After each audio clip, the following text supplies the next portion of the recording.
युवराज Dongre news, सत्य, स्पष्ट, निर्भीड. अजित पवार जिवंत आहे, अजित पवारला लपून ठेवलं असा व्हिडिओ व्हायरल होऊन राहिलेला आहे. अजित पवार जिवंत आहे, अजित पवारला लपून ठेवलं, हे शरद पवारने लपून ठेवलं असा व्हिडिओ व्हायरल होऊन राहिला आहे सोशल मीडियावर. बघा हा आजोबाचा. हो. आणि अजित दादा लोक म्हणतात मेलाय, मेला काय? नाही मेला, नाही ना, जिवंत आहे. अरे बाबा, माझ्या अंगावर काटा आला बाबा. तुम्हाला सांगू, अजित दादा फोन केला शिरदराव बघितला काय म्हणाल तुम्ही? ह्या व्हिडिओची शहानिशा केली तर ह्या व्हिडिओ हा एका आजोबाचा होता आणि मराठवाड्यातील व्हिडिओ आहे हा. सीआयडी सीबीआयने याची चौकशी केली. खरंच अजितदादा जिवंत आहे का, कोणाला दिसले, काय दिसले, सगळेच हे प्रख्यात हा व्हिडिओ सोशल मीडियावर एवढा व्हायरल आहे, एवढा व्हायरल आहे की मी तुम्हाला सांगू शकत नाही. ह्या कारणामुळे व्हिडिओ स्किप न करता हा व्हिडिओ पूर्ण बघा, जेणेकरून सत्यता काय आहे, व्हिडिओची छाननी करून ते बघितलेली आणि दृष्टिकोन काय आहे आणि व्हिडिओचा माध्यम काय आहे हे तुम्हाला व्हिडिओच्या माध्यमातून कळणार. व्हिडिओ स्किप न करता नवीन असाल तर लाईक आणि चॅनलला सबस्क्राईब करायला विसरू नका. नक्की कमेंट करा, कळलं का?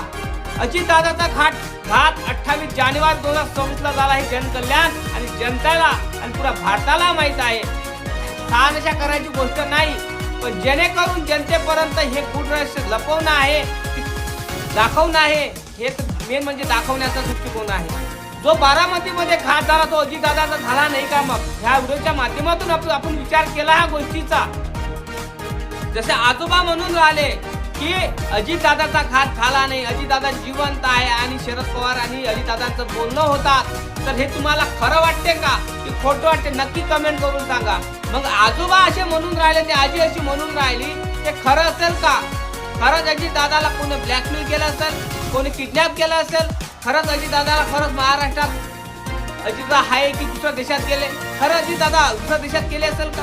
काय वाटतं तुम्हाला? मग अजितदादा जिवंत आहे तर कुठं आहे का? आता 3 महिने सतत जवळपास होऊन राहिले अजितदादाला जाऊन, तर अजितदादा काय येऊन राहिले नाही, काय येऊन राहिले नाही? कुठं असेल अजितदादा? काय खात असेल, काय पेत असेल, कुठं राहत असेल?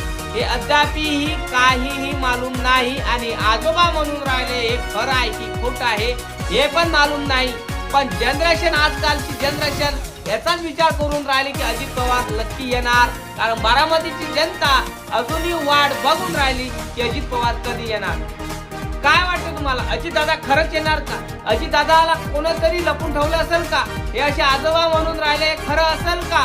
काय वाटतं? कारण जनतेच्या मनात गूढ रहस्य हे लपलेलं आहे आणि जनतेच्या मनातलं गूढ रहस्य जोपर्यंत उत्तर मिळत नाही तोपर्यंत जनता ही शांत बसत नाही ना. असेच व्हिडिओ व्हायरल होत राहील जोपर्यंत अजितदादाचा घात करणारा सापडणार नाही. या घात झाला आहे की अपघात झाला याची शहानिशा चौकशी करा. जोपर्यंत चौकशी करणार नाही तोपर्यंत अद्यापही जनतेच्या मनात एकच प्रश्न निर्माण होईल की अजितदादा जिवंत आहे, अजित पवार जिवंत आहे, अजित पवारला किडनॅप केलं, अजित पवारला कोणीतरी किडनॅप केलं असं होणार.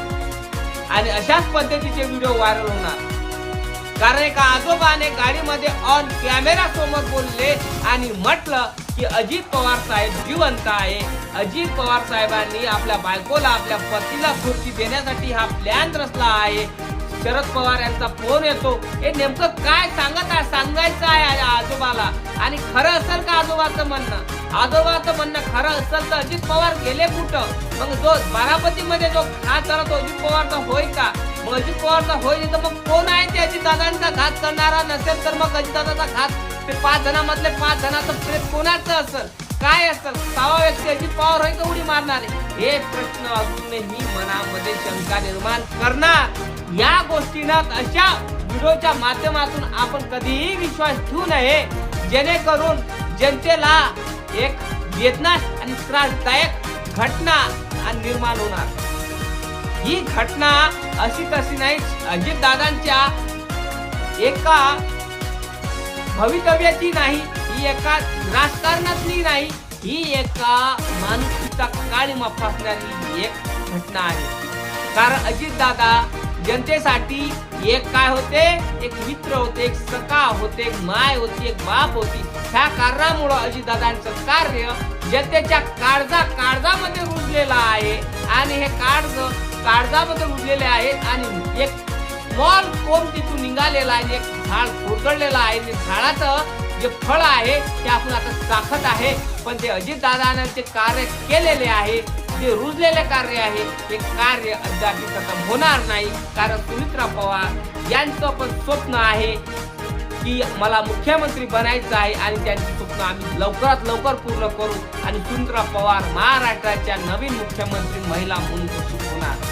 अगदी होणार, कारण आम्हाला सुमित्रा पवारांचं स्वप्न पूर्ण करायचं आहे.